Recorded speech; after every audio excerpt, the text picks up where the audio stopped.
Hello, everybody. Today's guest is really special. I just told her she's one of my favorite people that I've never met, and her name is Dr. Lee Richmond.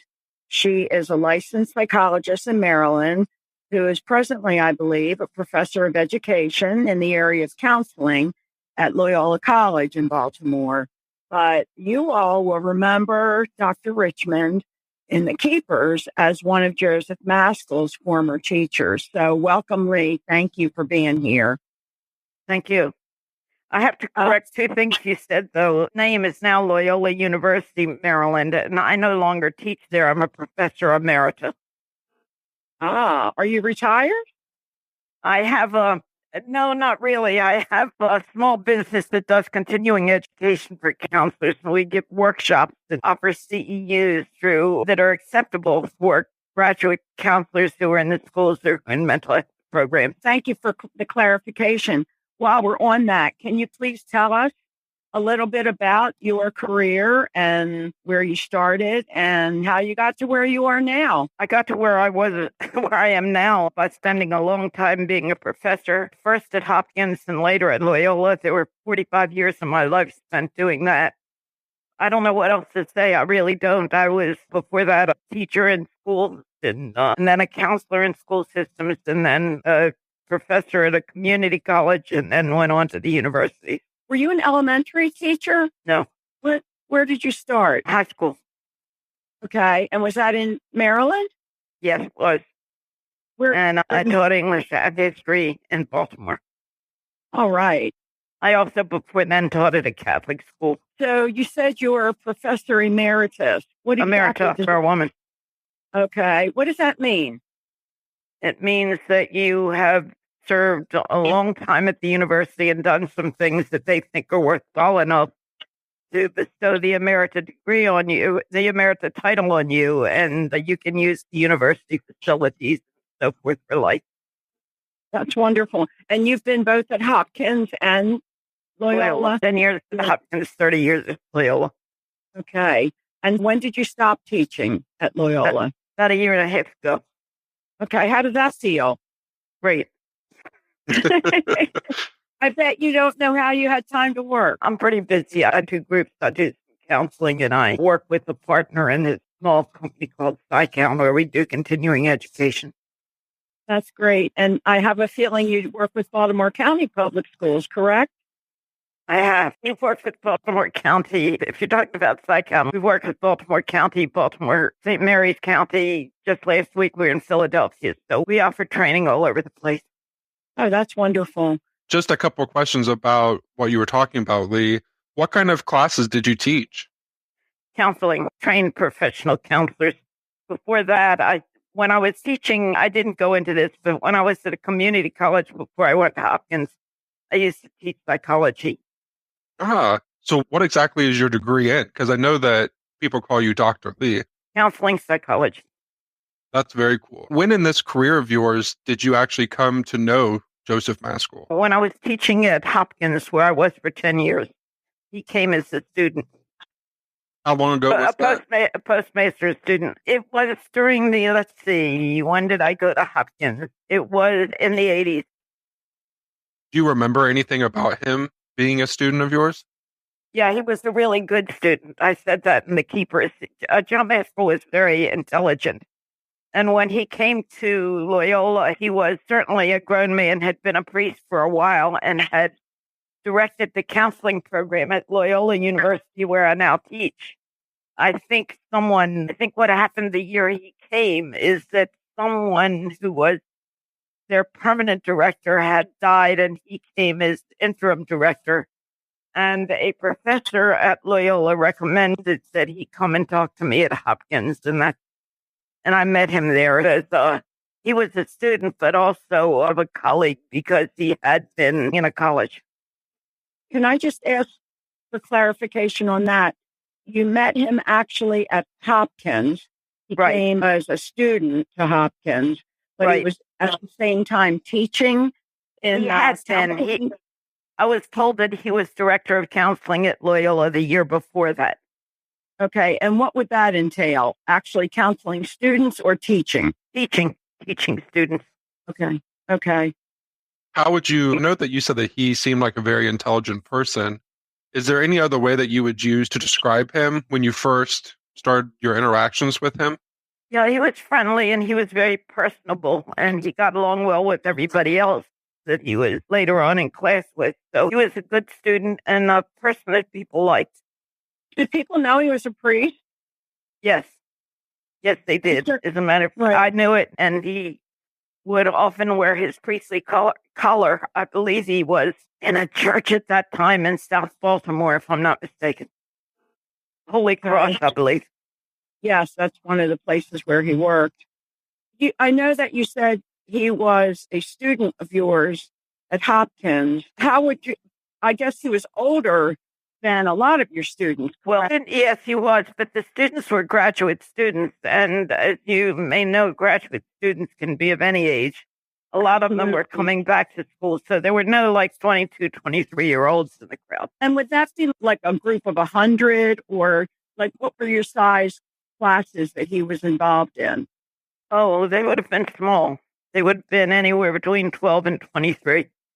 Okay. And then as you taught each semester, did you continue with higher level? There weren't higher levels. This was a university teaching postmaster's courses. So everybody there had master's degrees. Okay. He had a master's degree in psychology from another university. I believe it was Towson, which was Towson State University at the time. And he had a master's degree in psych.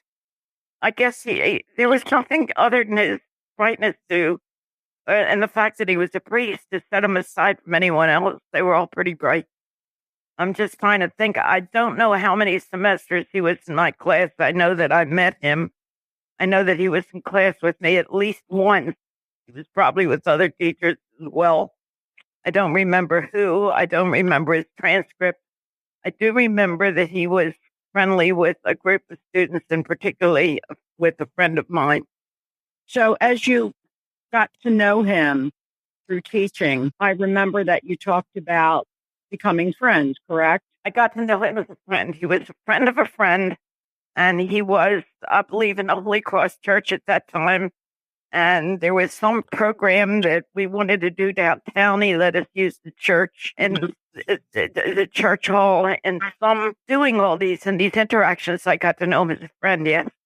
When did you first start hearing about the accusations against him? That was years later. Was that around in the 90s? I believe so. He was at that time at a church near Elkridge, Maryland. I don't remember the name of the church. You would probably know that, but I don't remember the name of the church. St. Augustine's. St. Augustine's. Okay, I believe you. What happened? I lost contact. I had lost contact with him. I don't know how many years for how long a period of time. I can't tell you exactly how long that was. But a friend of his was a priest of this friend of his who is now dead, named Lenore Lynch. He was the priest of her aunt in a church in Dundalk. And I believe it was he that called me to go to visit him at, St. Augustine. So I did go visit Father Maskell at that time, Joe Maskell at that time. After not having seen him for a bit, I did not know that he had left Holy Cross Church, that's for sure. Can you walk us through that visit of what you remember? What I remember was talking with him, and he said that he had been sick. And I wanted to see, this is the part that's vague in my memory. I believe that the friend of his that called me wanted to know if he were psychologically well. And so I went as a friend, but also to give an answer to my opinion of his mental state. And he told me that he had been sick. And I did not know at the time of the investigation as a priest or the church or any of this. So I had no idea other than the fact that he had not been well when I went to visit him. Did I say that clearly enough? Yeah. Sure. Was he when you got there, was he physically ill? Was he in bed? He said he had been physically ill. He just said he had not been feeling well for a while. So I met him in the place where he was. I don't remember It was in a room where there was a couch or a bed. I really don't remember. The only thing I remember clearly about him is that he started talking about some of his friends having been accused of all these things, which I did not know about at the time. And I don't think I said all of this in the keepers, but he told me that they had all been accused of these different things, and was, I think because of that he was sick or whatever. And I asked him what was going on, and he showed me papers with some accusations on that. And I said, what I remember saying is, Joe, how could you be a part of this? I think it was moral. How could you keep this quiet? Was that moral? And this I remember clearly. He said, absolutely. And at the time when he said that, I thought he was possibly very ill, possibly with some major psychological disorder. As things came out about the church, I can understand more about why he would say that, because I think he was trying to keep people from being disillusioned with the church. Joe always tried to be a good priest. He tried to be a good person. As far as I was concerned, as far as one could see visibly, I do not know how involved he may or may not have been in what he was in the accusations. But he said it was really important. It was absolutely moral to keep all this quiet. I think he was protecting the church. I really do. I don't think he was protecting himself, but in his mind, I think he was being protective, because the accusations were pretty darn dire. They were dire. They were awful. I can't even repeat them, really. It would not be very nice. No, that's okay. Priests were involved of sexual things with girls, with young girls, but also very abnormal kinds of sexual behaviors mixed in with religious behaviors. In other words, it appeared as though what the priests were doing, they were telling the girls that this was in the Holy Spirit, so to speak. And it was sick. It was really sick. Where do you think the papers came from? Do you think he wrote them? No, they were typed. They were from the Archdiocese. And they had the seal on them. They were typed. I don't think he wrote them. And so were they like a report, or they were like a report? Do you remember if his name or anything that he was involved in was written? I don't remember that. I may have blocked that. I could not swear that his name was in there. And this was in 1992, correct?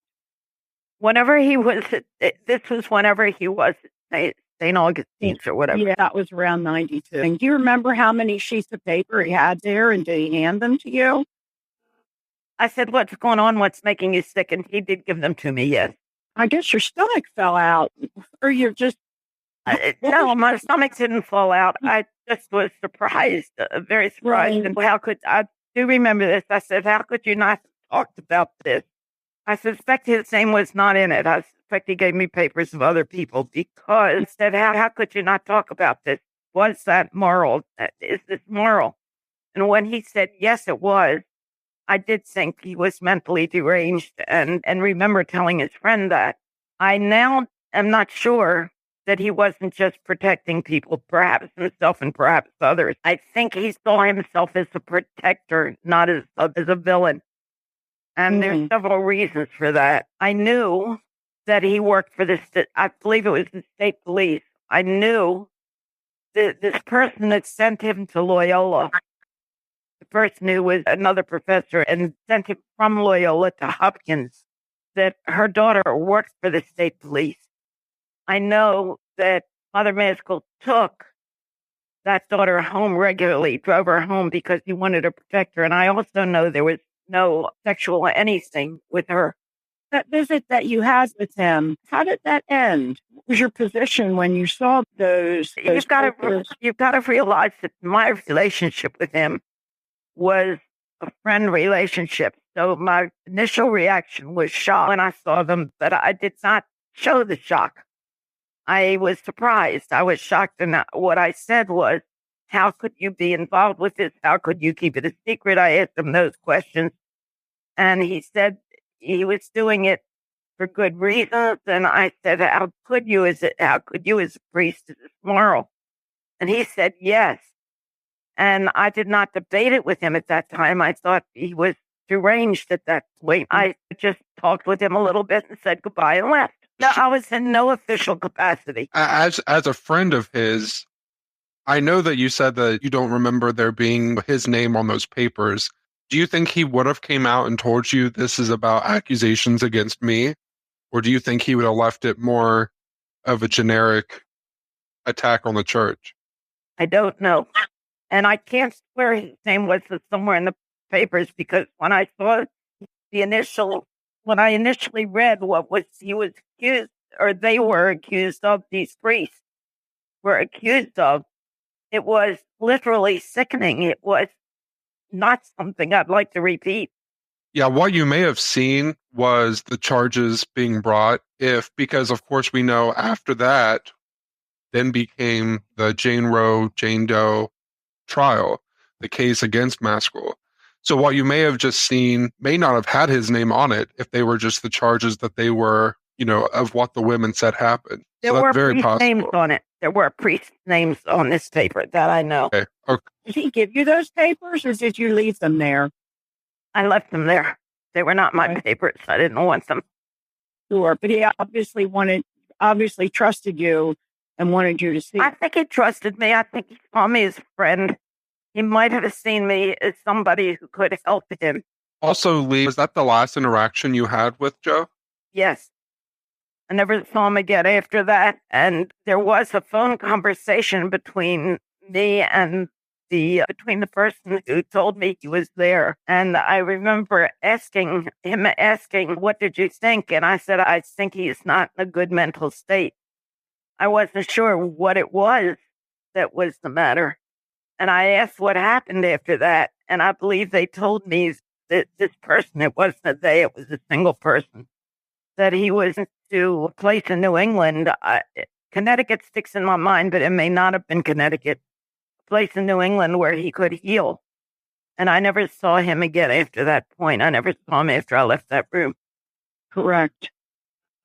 And there was an interview, in the Keepers. I'm drawing a blank on the name of the place. I'm sure your listeners will remember it, but the Something for Life. It was it's a facility for priests with issues. I don't know if you have interviewed his sister or not. I did meet his sister at one point, because evidently I'm thinking back, because she evidently was having some problems with a child of hers. I don't know what they were. I don't remember any of this. But I do remember meeting her and speaking with her at one point. This was before all this. Right. This was when I was still at Hopkins. I'm trying to narrow down that state for you. I believe it was I believe that I was at Hopkins from 1976 to 1986. Almost 10 years, 9 years and some months. So it would have been between 76 and 86 that I knew. It's a long time ago. We tried to talk to his sister, and she was not open to having any kind of conversation. So we respect people's privacy, and we're not going to force somebody to be uncomfortable. Lee, you told me a couple years ago about a grant that you helped Joseph Maskell write. Is that correct? No. Or an application for him to get into a doctoral program? Was that it? It was. He wanted to get into a doctoral program. And I thought he was going to get into a doctoral program. Evidently, he didn't. I saw him in a program called the Certificate of Advanced Studies, which is a postmaster's program. So I don't know about a grant. He may have written a grant. If I were any part of that, I don't remember it. I do know that he wanted to get a doctorate. That I would vouch for. In psychology? In counseling. In counseling, okay. Now, at Hopkins, I think I know what you're talking about. At Hopkins, we were going to start a doctoral program in counseling that I would have been in charge of that program had we started it. We never did start a doctoral program in counseling. We did start one in emotional disturbance, and I was in charge of that program until I left Hopkins in 86. Don't know if he was in that. I don't remember if he ever got into that program or not. I know he never graduated from it. After your meeting with Joseph at St. Augustine's, do you remember finding out that those accusations were about him? No, I did not find that out. I had suspicions that he was probably involved with that. And I think I said this to the keepers. I don't know if it was in the film or not, but I think when I was interviewed for the keepers, I visited St. Augustine's Church. No, not St. Augustine's, Holy Cross Church in Southeast Baltimore. I visited him there at that church several times because, as I told you, he did give us a place in South Baltimore to have meetings with public in that area. So I was there a couple of times. He came back. At one time when I came, he was not there. But he came back and I said hello and I asked him where he's been and he said he has been in the cemetery. I said, what were you doing in the cemetery? And he said, there are lots of weeds in the cemetery. They haven't kept the cemetery up to date and I'm responsible for the cemetery. So I was digging there, cleaning up the cemetery. That I do remember. And I do think I told the people who interviewed me that I had. And I was wondering why, as a priest, he had to do that. But heck, I thought maybe it was a poor church, something like that. So I knew he was digging there. Then at some point, he told me that he was also burying some papers. Oh, I must have asked him, why you digging? He said he was burying some papers. I said, what kind of papers? He said, psychological tests that he did at Towson. And he didn't want them to get into anybody's hands. I thought that was rather strange, but he had gone to Towson as a master's degree student. He did have to test people at that time. I thought he was just digging up something that he was burying there. But I thought that was strange. Then when I saw in the paper at one time, I remember seeing in the paper the death of Sister, what's her name? I didn't go, what is the name of the sister you're interested in? Cathy. Sister Cathy. Sister Cathy. There were pictures in the paper of her. I never met her. I did not know her.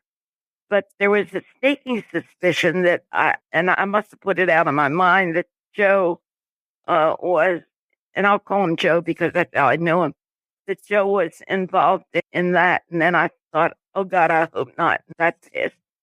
So I really don't know. And I did not know about all these scandals with the Catholic Church until they broke out in the news recently. When you saw Sister Cathy's photo, why do you think that you thought, oh, I hope that Joe didn't have anything to do with that? I didn't know her, so her photo wouldn't have done anything, but the paper. And what seemed suspicious to me was digging in the cemetery and burying psychological papers there, because usually you hand them into the professor, you don't usually bury them. So that was the first time that I was somewhat suspicious. What is going on here? Yeah, the fact that he said he was actually digging, I'm wondering if there are more things buried in small places in that cemetery, because he had the groundskeeper dig a hole that's the size of a room, 12 by 12 by 10. Yeah. See, I don't know if he was digging or said I was digging and someone else was digging that. I can't verify that. I can verify that he told me when I was there that he had come from the cemetery. Digging was being done. I believe he said I was digging, but it could have been he was directing somebody that was digging. And I thought it was weird to bury psychological papers from Towson. So to the question you asked, did I suspect him in the case of a nun? The only thing that I put together was cemetery psychological papers. I never knew her. Did not know anybody who knew her.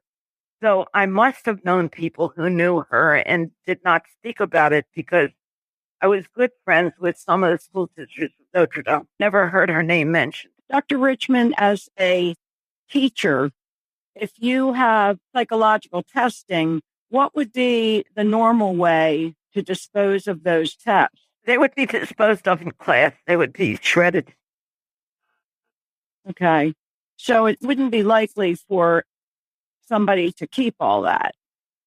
That's why I said I was suspicious, but I did not know Towson's policies. I didn't know if I didn't know if it was his own test that he gave to people on his internship, and I never asked him, but I was suspicious of that. Yeah, we've been able to identify.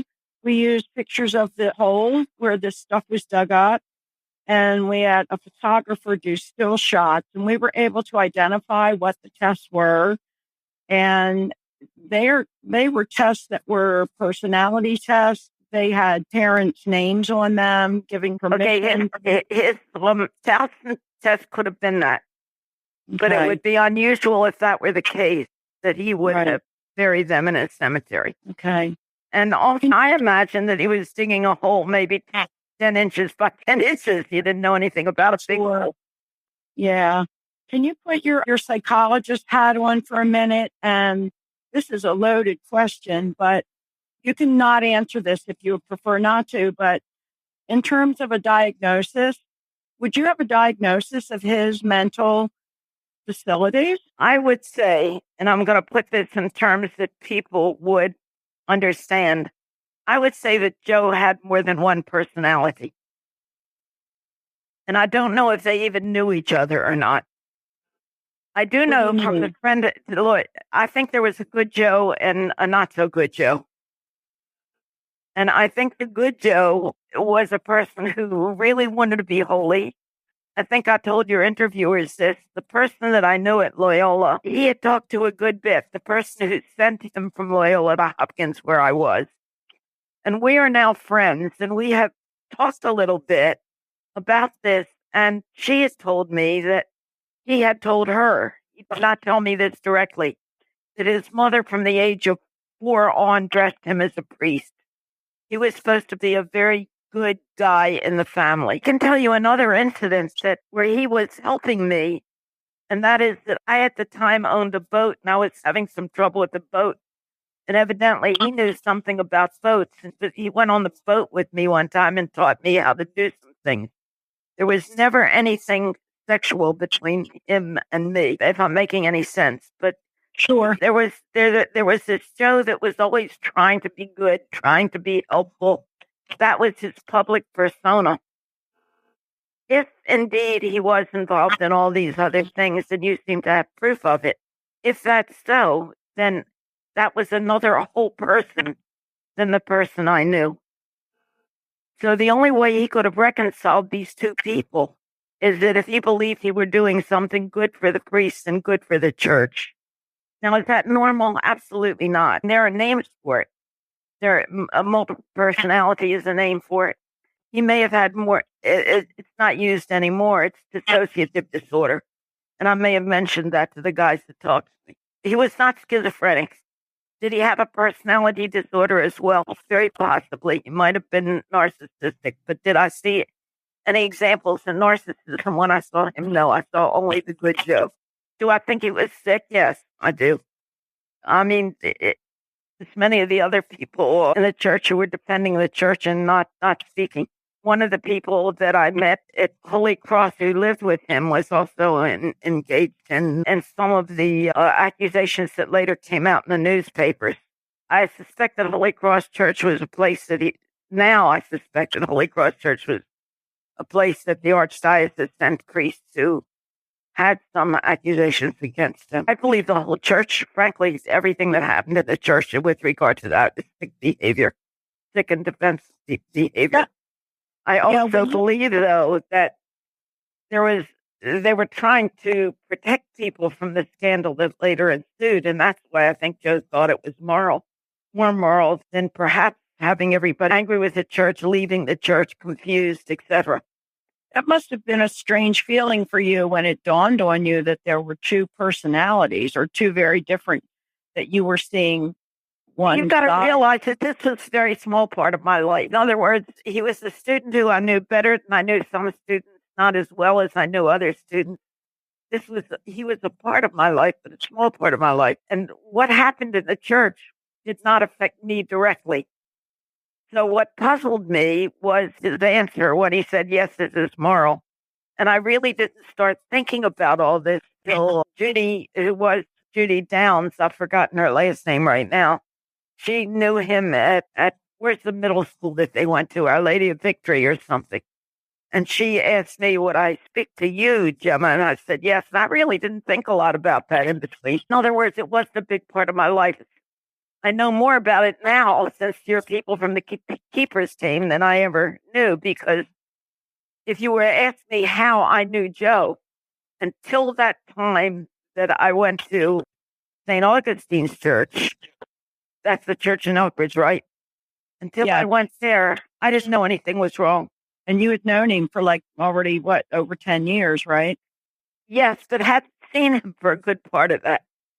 You mentioned the keepers, Dr. Richmond. What made you decide to participate in the keepers? One of the school sisters of Notre Dame was his sister. Her name was Sister Marguerite Downs. She is now dead, but she was a good friend of mine. And she is the sister, or was the sister, of Judy. Gosh, I don't know if you ever interviewed Judy. She went to Our Lady of Victory, and she was saying that a lot of the people in the school were involved in some pretty nasty things. She said she never was, but that Joe Maskell's name was attached to that, and would I speak to Gemma, and that's how I got involved. And then I think I introduced you to the filmmakers. And was that a hard decision to make, whether or not to be interviewed on camera? No, I've been interviewed on camera a lot of times, so I didn't know what they were doing, but if it would have been helpful to somebody, I would have done it. I think it's very helpful. What's been the reaction? What's been the reaction to it? To you being in the film? More people than I ever thought said, I saw you in the film. And I never thought anybody would ever see the film. So, that was interesting. Some students that I had, if I'd run into them or something, let's say I saw you in the keepers, so I told my friends to watch, that kind of thing. But there was also, I think, a reaction in the Jewish community in Pikesville, where I live, to that, because some people asked about it in that community. And how did I know them? It just in passing. Sure. I've not heard from people across the country or something, other than one student who had moved away. I don't think it was, I had moved west somewhere, maybe Ohio or something, who wrote to me and said, I saw you in the film. Were you comfortable with the filmmakers and them? Yeah, they were nice. Yeah. And they shared information. They were kind. They asked, could I answer this? Do I mind answering this? They were very nice. I wish them good luck in their enterprise, whatever they did. They're doing wonderfully. They've moved on to their next couple projects. But Lee, we want to know if there's anything else that you would like to share with us or say about this whole experience. I'd like to ask. I'd like to ask what's happened since. Are you any further along than you were? I believe we are. First of all, your episode is going to be heard by people around the world. We have over 120,000 people who follow the Keepers page, and the page that this podcast is attached to. I believe we are. Abby and I we tried very hard to get to talk to the cold case detectives 3 years ago, and we're not successful. And a woman, Corporal Robin Teal, took over the case. And when the filmmakers met her, and when Sister Cathy's family met her, they both recommended that she contact Abby Schaub and I. Abby is the other colleague that has been working with me on this. And so the police actually invited us to come to the station in Baltimore County, and we spent an afternoon with them. We had a lot more information than they did. And of course, the information flows in one direction. It's like a little bit like your occupation, because you can't really share confidential information with somebody. But I could share everything I knew about, because I knew him as a teacher, not as a psychologist. I never saw him as a client, or I couldn't have shared it. And in this situation, the police, because this is still a cold case, there's not much they can share with us. We share everything we hear from them. There have been connections between some of the perpetrators and each other. For example, one woman was able to connect one of the suspects with one of the police officers. So there's been a lot of that. And so the pieces of the puzzle are coming together. Right now, the cold case Detectives are still working on it. They're being assisted by the FBI. The FBI is still working on Joyce Malecki's case, and they're being assisted by Baltimore County. Joyce Malecki? Is she another nun? No, she is a young woman who was found murdered 4 days after Sister Cathy disappeared. Oh, okay. And she also was a member of St. Clement's Parish, where Maskell was the pastor, and knew him. And there are some connections. And so both families have been given more information than anybody is given out. What I can say is that there's been a lot of DNA testing, and that is not conclusive yet. So Maskell's body was actually exhumed last year. I don't know if you were aware of that. No, I'm not. Yeah, not aware. The state's attorney gave permission, and I think it was because of the attention from the investigation that we've been doing, and his body was exhumed, and a full DNA profile was done so that they have all that information. There is evidence from the crime scene. Sister Cathy's clothes were taken as evidence. So right now, we just have to be patient, but I believe we're very close. I believe I wish you very luck. close. Thank you, Lee. Let me just say one other thing. That did you ever? Another priest's name came to my mind. That was that Our Lady of Victory. No, not Our Lady of Victory. The one downtown, Holy Cross. Holy Cross. That was John Corney, Right. Father John Corney. And did anybody ever get to talk to him, or he wouldn't talk, or what? Because I gave his name to the people who came here because I knew he was there. And I think he was on the papers. I think he was. Yeah, that's correct. He's been accused of sexual abuse by a number of people. He also was very good friends with Maskell, and so they were at some of the same parishes together. So the police have looked into him. Of course, even if somebody is accused, the church takes away their faculties, but they don't go to jail. It doesn't make any sense to us that if somebody is credibly accused and loses permission to say the sacrament, the solution to being a pedophile, none of that makes sense. So now, that whole thing is very sick. Yeah, it is. So we agree with you. But yes, Carney's name has come up a number of times, and there have been a number of reports about abuse at his hands as well. We've actually talked to There were three priests. I don't remember their names. Corney was one, and there's one up that's on the tip of my tongue, and I can't remember. This is so long ago that I just don't remember, but I do remember seeing the papers. I do remember being very shocked. And these were evidently what happened at Our Lady of Victory was with middle school kids, not even high school kids, and just really sick. We have reports of victims as young as 7, 8 years old. This is why I think that there might have been a dissociative disorder with Joe, because if there were something that in his behavior would have shown anything other than good guy, I think either I or some of the other students, remember all these degrees in counseling, would have seen it. And I don't think anybody saw anything unusual in his behavior.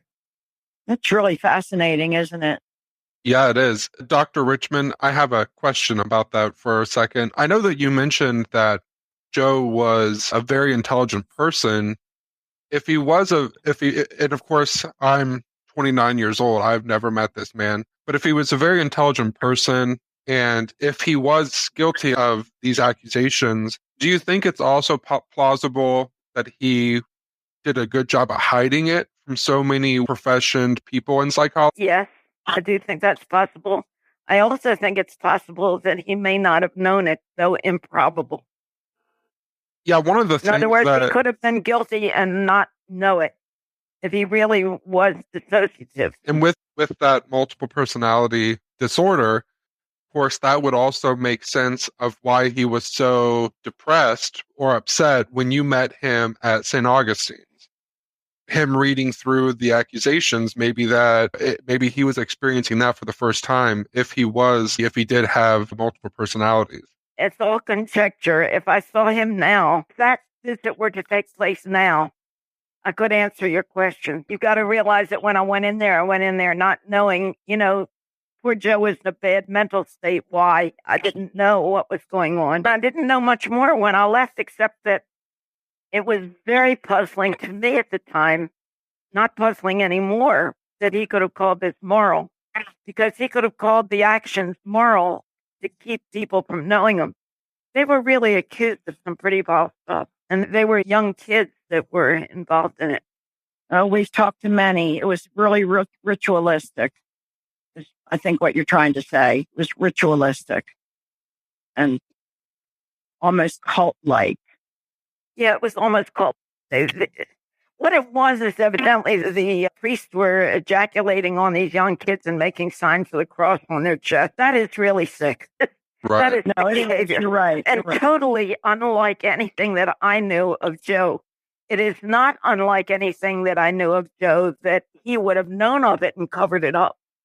Now, could he have done it if he was truly dissociative? Sure. Could he have done it if he was truly evil and we didn't pick it up? It's almost like a Jekyll and Hyde story with him. Right. Is that what a psychopath is? No, it's a different diagnosis. It's a person who believes that killing is okay. A psychopath could believe that harming is okay. Usually there's something genetic with a psychopath. There's usually an extra Y gene. Instead of XY, it would be an XY gene. But these would be people that would shoot people from a tower, and I really doubt that they would have the good side that Joe had. Was his answer psychopathic? Yes. His answer was he a psychopath? I doubt it. More likely multiple personality, I think. It's fascinating because some of the women who were abused suffer from dissociative personality disorder. I know you said that term is not used often, but they actually have the diagnosis. No, what is used is multiple personality disorder now. Okay. It used to be. But dissociative is what it's used as and has been used as for about the past 20 years. I see. Because some of them, that was how they survived in the middle of this abuse. They just put themselves somewhere else. And that's why so many have broken line memories, like a dotted line, because they haven't yet been able to fill in all the pieces. They're working at it. But it's very difficult. That makes where the dissociation is complete. The two personalities don't even know each other. Really? There are states of dissociative there are various degrees of dissociative personality. And there are some states where the two personalities are unknown to each other. Hmm. And so the person goes back and forth depending on the situation? Depending on the situation. I don't know. Please, you asked me to guess. I was just taking a guess. I'm not giving a diagnosis. Oh, that's okay. Sure. Yeah. But I did test somebody who was diagnosed as dissociative. I did do some psychological tests. And right in the middle of the testing, the person switched from one personality to another because the question was threatening and did not know that was happening.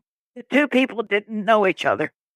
Dr. Richmond, I am familiar with that disorder, but I've never considered it for this case. So I know that you, in no professional capacity, could you diagnose him because, of course, you were just friends with him and you weren't going into any situation trying to diagnose him with that. But it is an interesting thought for us to have, and it would explain how he could be such a good person in your eyes, but then possibly do horrible things without anyone knowing. Because just to think that he was in classes with all of these very intelligent people within psychology, that's just a mind-boggling thought to have. It's either that or he was a normal person who was defending his buddies. If he were involved in a murder, I would say that's probably what it was. Does that make sense? If Yes. he was actually involved in the murder, if he was actually... Some of these occurrences with the very young kids, I think middle school kids, probably occurred in the 70s. And that was kind of maybe even before that. And that was a weird period in history where people were doing odd things in general. It was the age of Aquarius. It was a different time. Am I making sense? He might have been protecting his friends. He might have been protecting the church. I believe that the good Joe would have done anything to protect the church. And I believe that's what he was taught by the church. I know of a guy that was abused who was told not to go to therapy. So if you're a good Catholic, you forgive. And if you go to therapy, go to a priest who is a therapist. And the whole thing was sick. So he might have been normal and a part of that abnormal behavior on the part of the church. He might have been part of a group that was just doing that. If he were engaged in a murder, he is not the Joe that I knew. If he was the other Joe, if he was just part of the church, that part of the church was not seen to the very beautiful daughter of the friend that I had who he drove home from the state police or whatever. It was not seen by me, was not seen by any of the other students who worked with him at Hopkins. I don't think you'll find a person. If my friend would have allowed the people who did the keepers to interview her, and I encouraged her to do that, she would have said that she saw none of this behavior. He was his colleague at Loyola. Certainly, if I knew of this behavior, he would never have gotten into Hopkins. Sure. Right. After you had this insight, did you go back in your mind to times that you had been in his company and wondering if you sensed anything odd? Yes, and I never did. And there was a period of about a year's time when I was in this company a good bit. Another thing that I found out, I don't know if it was you or the people who did the keepers that asked me to go back and see if I could ever find them in Loyola's catalog. The catalogs where he would have been at Loyola are missing. I could not find them in the library. Nope, I could not find anybody that would talk about it except my friend who knew him. And the person who directed the whole department at Loyola is now gone. Anybody who knew him was there is dead, except for this friend of mine. Would have shown what he was teaching. Yeah, I could not. I found all the years. I found several years missing, and they would have been the years that he was there. So he was there. He was at Towson, all those things checked. He was at Hopkins. Did he ever talk to you about studying to be a gynecologist? Absolutely not. I would have noticed that. Yeah, he told a number of students that he had done work in that field and was trained. Because the gynecologist involved in this stuff, wasn't there? Yeah. People who are making. Okay, here's another piece of the puzzle then. Somebody who had seen, and I know who it was, the person from TIA Craft Retirement Fund, he had seen the keepers, and but he said that he lived near I think it was a gynecologist or a psychologist that was involved in this, and he never knew anything about it.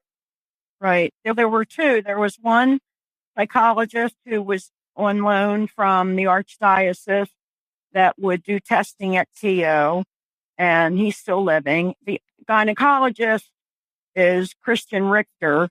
He was also part of the lawsuit because Maskell took a large number of girls there for procedures. And I think that's the name of this person his last name is William Urban, Urban. Oh my God, he was well known. Still living. I called him and talked to him one day, and I made the mistake of giving him my phone number.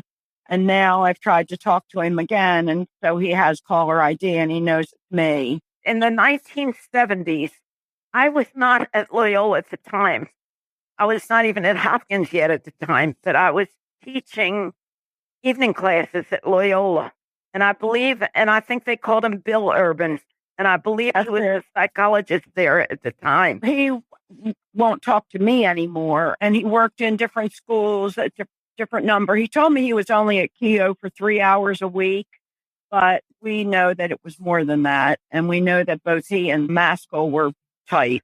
I knew nothing of this. I didn't know Maskell until 10 years later, at least.